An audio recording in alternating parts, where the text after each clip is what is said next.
একটা ছোট গল্প বলি, শোনেন। সেই গল্পটা হইল, একজন ব্যক্তি ছিল, সেই ব্যক্তি সমাজে একবারে নিম্ন অবস্থানে আছে, নিম্ন বলতে মানে নিম্ন শ্রেণীর বলা চলে। তো এখন সেই ব্যক্তি ইচ্ছা যে সে মানে তাদের এলাকার বা তাদের দেশের ধনীর তালিকায় প্রথম স্থানে অবস্থান করবে, কিন্তু সে গরিব।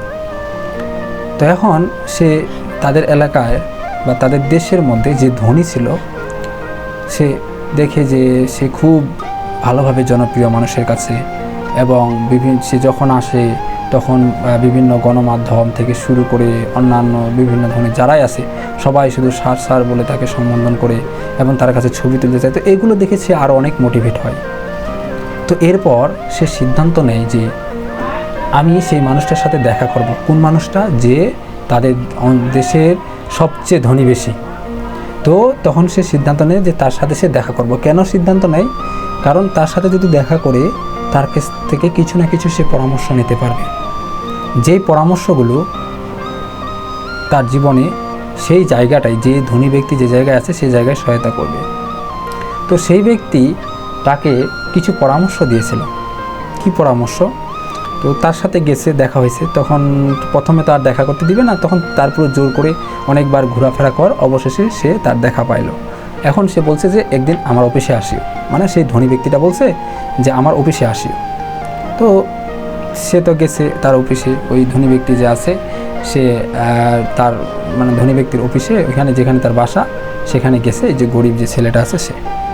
তো এখন যাওয়ার পর তাকে বলছে, যাওয়ার পর প্রথমেই তাকে যে মানে এর পূর্বে আর একটা ঘটনা ঘটবে, যে তাকে মোটামুটি একটা ধারণা দিবে বেসিক লেভেলে, যে তুমি যেটাই করতে চাও না কেন, বলবে যে ধনী ব্যক্তিটাই ভাবে সেটা আগে শুরু করো, শুরুটা করতে হবে।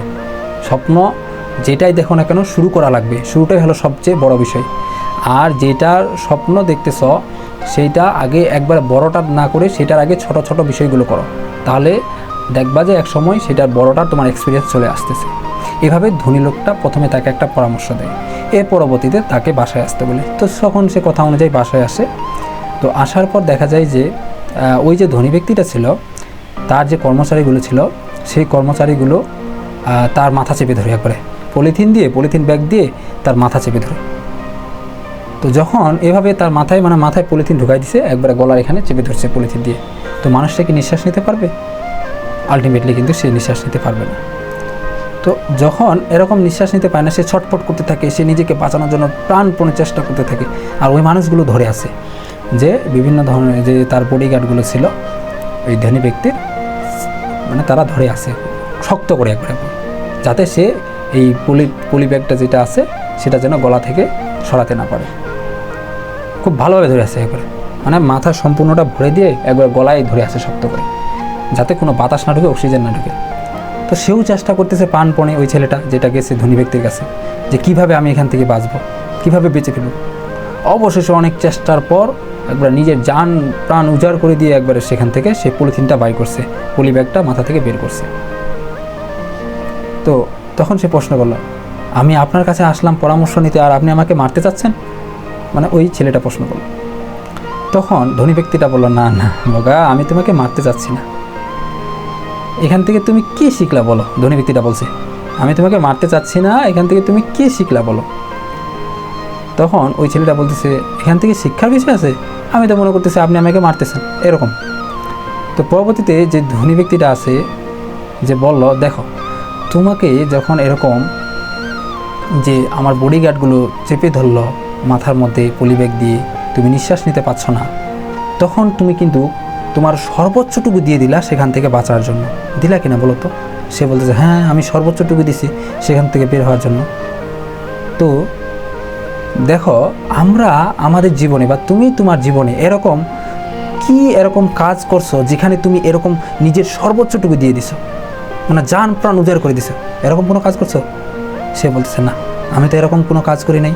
আমার জীবনে আমি যেই কাজ করি না কেন, কখনোই আমি এরকম মানে মনোবল নিয়ে সেই কাজটা করি নাই যে একবারে জান প্রাণ উজাড় করে দিব। তো তখন বলতেছে, তাহলে এখান থেকে কি শিখলা? যে কোনো কাজ করতে গেলে সেটা সর্বোচ্চটুকু দিয়ে করা লাগে, তাহলে সেখানে সাফল্যের রেটটা বেশি থাকে। তো তখন তো গেছে ওই ব্যক্তিটা, ওই দিন তো পরামর্শ নিল ওই ছেলেটা যেটা ছিল ওই ধনী ব্যক্তির কাছ থেকে। এর পরবর্তীতে সে তাকে অনেক ভালো লাগে, ওই ছেলেটার, তার ধনী ব্যক্তির আচরণ অনেক ভালো লাগে। তো তখন সে আবার তার সাথে দেখা করার জন্য বলে যে আমি স্যার আপনার সাথে আরেকদিন দেখা করব। তখন ধনী ব্যক্তি বলে আচ্ছা সময় হলে তুমি আসিও, সমস্যা নেই। তো তখন আরেকদিন ওই ছেলেটা ধনী ব্যক্তির কাছে যায়।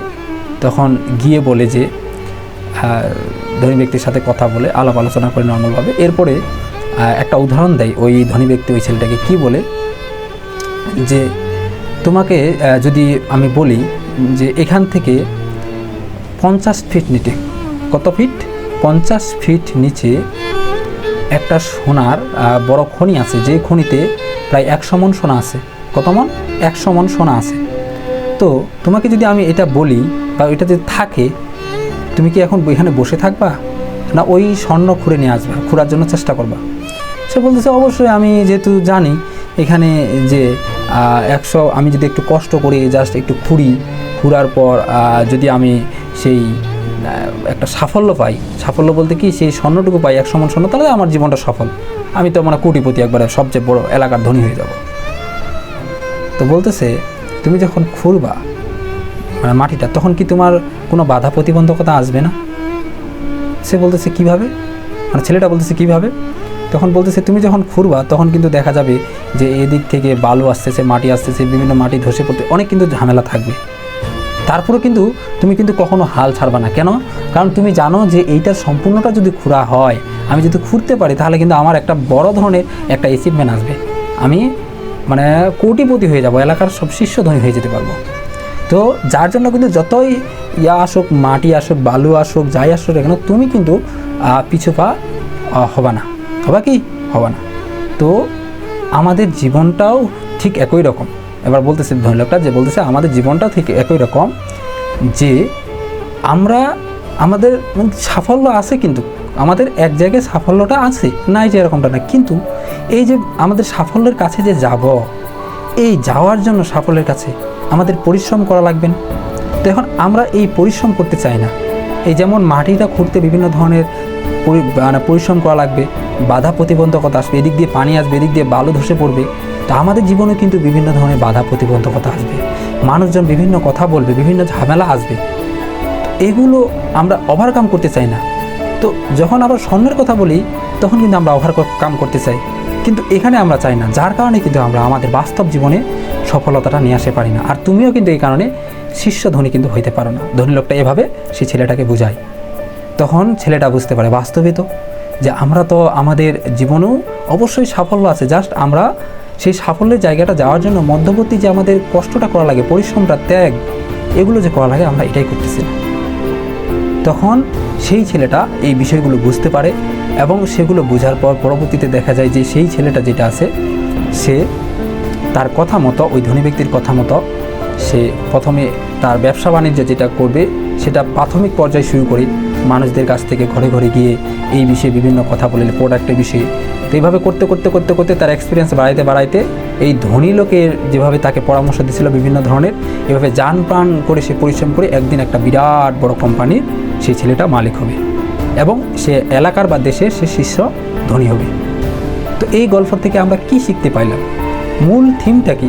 থিমটা হলো পরিশ্রম সৌভাগ্যের প্রসূতি, যেটা আমরা আগে থেকে জানি। পরিশ্রম করলে সেটা বিফলে যাবে না, এবং এই পরিশ্রমটা করতে হবে আমাদের জীবনের সর্বোচ্চটুকু দিয়ে, তাহলে আমরা আমাদের জীবনে সফলতা বয়ে নিয়ে আসতে পারি।